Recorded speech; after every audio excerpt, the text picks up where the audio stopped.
A certain leader n'ala Igbo pụtara gwa ndị Igbo si na ya chọrọ fight insecurity, na ya chọrọ ime fake dibias and fake pastors arrest. Ọ bụrụ na gị bụ Igbo youth chọrọ ịgwa onwe gị eziokwu, ị ga-achọpụta that na the only leader n'ala Igbo currently, onye dị competent, genuine enough fight insecurity or Governor Oti.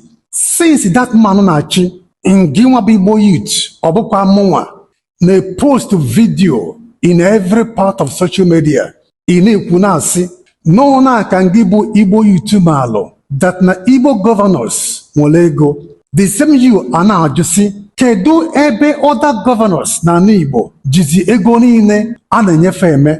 Isi negodi ife Governor Oti na-eme n'Abia. As a father, as a leader, ọ na-egosi decency, transparency and a genuine love to ndị Abia. Onye ọbụla na-afụ ya na ọ dị genuine. Few months ago, the same you, Igbo youth, mere video ebe na-aba mba na complain so bitterly. Ị na-ekwu in that video negodo ụzọ atahiri na Anambra State. Ọkwa yesterday evening ka atahiri ụzọ a. This morning, very 10 hours, eji weta ya ụzọ a ka mmiri zoro wee wụchapụ ụzọ niile atahiri. Not even up to 10 hours. Ọ ga viral in every social media. Naanị nwa obere mmiri zoro n'abalị ekpochapụ ụzọ arụrụ na mgbede. Please pay attention. I'm taking your mind somewhere. A father of the house, a leader of the family, na-egosibela ụmụ ya na aka ya dị ọcha. O gosibela ụmụ ya genuine love ka ụmụ ọ na-achị wee dị happy, wee na-eto ya as a competent father. How can such father ịpụta si na ya na fight insecurity, na ya na-achọ ka ya separate ya oji from ọcha? As a father, ị kwesịrị start from yourself. Ị gosibere ụmụ gị na aka gị dị ọcha. How then can you na-agbazi anyị na ị na fight insecurity? Ị na-achọ ka ị separate oji from ọcha. Eche m na ndị Igbo na-ekwusi bulu ụzọ tụpụ ife nọ gị n'anya before ịtụpụ onye ọzọ. Remember, onwelokwu onye mkpọrọ aha. I am only making a point because as a father, ị ga-ebu ụzọ gosi ụmụ gị how decent and transparent they dey, how much you love ụmụ gị.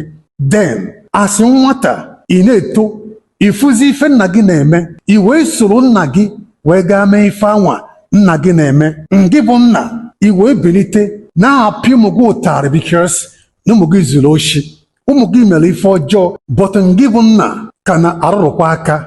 How do you think na after ka ị pịachara ụmụazị ụtarị a, na ụtarị a ị pịara ụmụazị a nwere ike change anything in that family? Igbo youth, ana m ajụ gị ajụjụ a, and achọrọ m ka ị saa m ya in the comment section. Ọ bụrụ na gị bụ nna aka gị dị ọcha, ị wee fụkwa ụmụ gị na-eme ya, ị nwere right ịpịa ụmụazị ụtarị a ka fa kwụsị ya, because ndị Igbo kwuru wee sị na ife a na-afụ n'aka nna afịa n'aka ụmụazị na ọ bụkwa alụ.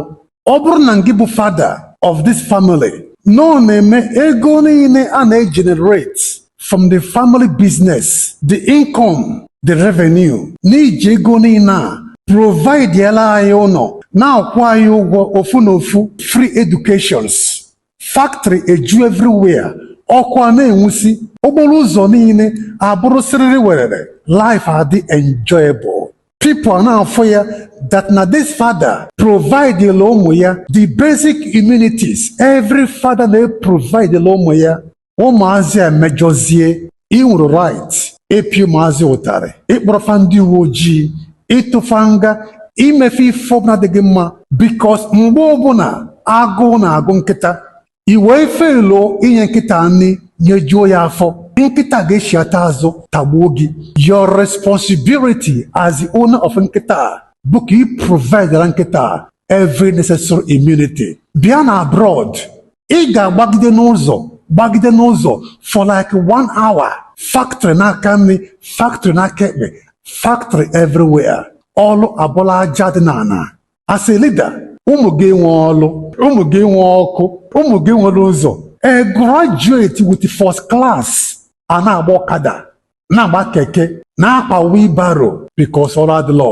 O nweghị ife provide ụmụ gị na-ata afụfụ dị egwu. Agụlụ karịrị. A turn around na-emefe arrest because na agụlụ subject refer to izu oshi, because na agụlụ subject refer to ime yahoo, because agụlụ subject refer ịba into fake pastors and fake dibias, na-eme ife ọbụla fa ga-eme ka fa wee rie nri. And as a leader, ịmakwa na ife butere ife a niile a bụ because ọrụ adịlọ, ọkụ adịlọ, no basic amenities. Kama ị ga-fight for them, provide yala fa ife ahụ fa na-edere ka fa kwụsị ife ọjọọ fa na-eme. A turn around ga na-emefe arrest. How do you think na ife ọjọọ nwere ike ịkwụsị? Ife ọjọọ agaghị akwụsị. You are just wasting your time. Ịchọ ka ife ọjọọ kwụsị, provide yala fa their basic amenities. Nyefe ọlụ, nyefe ụzọ, nyefe ọkụ. Ife ọjọọ na until ị gosi m na aka gị dị ọcha as a father, ị nweghị right I persecute him. In no right, in arrest. My dear father, do the right thing. I'm only keeping it real. And I'm only making sense to those that have sense. Udo drono Igbo.